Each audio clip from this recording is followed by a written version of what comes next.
All right, so coming to a close, yeah, we're optimistic about the future of flex work, and it's clear, as Brad mentioned, that this doesn't seem to be going away anytime soon.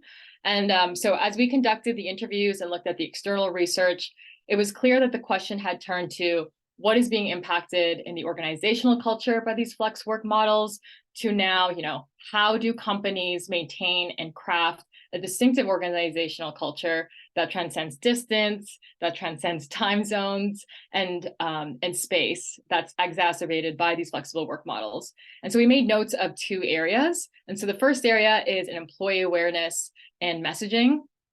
So we know that change fatigue is real, and we heard this echoed as a major concern for our CAHRS members. And this is also further supported by external research. Employees have grown accustomed to these autonomous and flexible work arrangements, and now they have to work on site, but we're also telling them you can come for some of the time, but then we're also telling them actually you have to come on Mondays and Fridays, or Tuesdays, Wednesdays, Thursdays, and then we're telling them there's restrictions on where they can work. So rightfully so, employees are skeptical, and they're wondering, when is my company going to change this policy, and when are they going to issue a full return to office? So companies just really need to be aware of this and need to work to minimize change in policies and messaging. And through our survey, we know that 84% of respondents indicated their employees were moderately or extremely aware of their flex work models.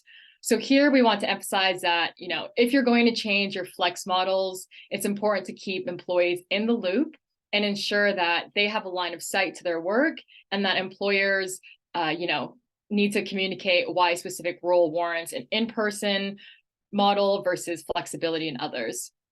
Employees also need to understand the benefits of going back to the office, as Allison mentioned, but also be informed of any negative or potential negative impacts on internal mobility or career growth as a result of being hybrid or remote.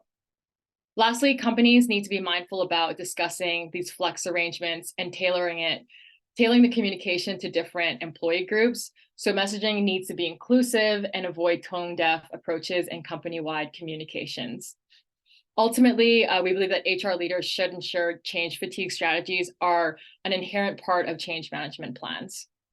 So now the second trend we observed from our research was the need to keep a pulse on geographic differences in norms and expectations. So from our research, a city's density, the size of people's homes, and cultural norms are among some of the factors that affect hybrid work patterns.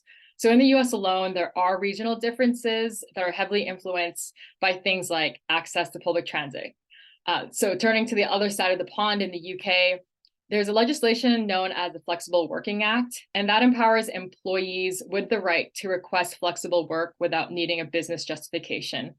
And this law really reflects a significant shift in work culture, and companies should be proactive in assessing their policies to align with that. And internationally, as we see on the map, we see a very diverse adoption rate to flex work. So countries like US and Australia and parts of Europe have a bit more remote days per month than countries like those in South America and those in APAC that average about 2 days a month. And this leads us to the question that was brought up by our CAHRS members, which is the second part of this slide, which is, what do we now do with this office space? And post-pandemic, we know that there was a 30% reduction in traditional office attendance compared to pre-pandemic times. And this trend really presses employers, especially those bound by these long-term leases, to really rethink space utilization. And the debate between hot desking and personal desking and workplace redesign and some of the location drivers that drive employees to the office versus home, these conversations are now more relevant than ever. And this shift really necessitates a more collaborative approach cross-functionally, which involves HR, facilities, and operational teams. And I'll now pass it on to Allison for our key takeaways.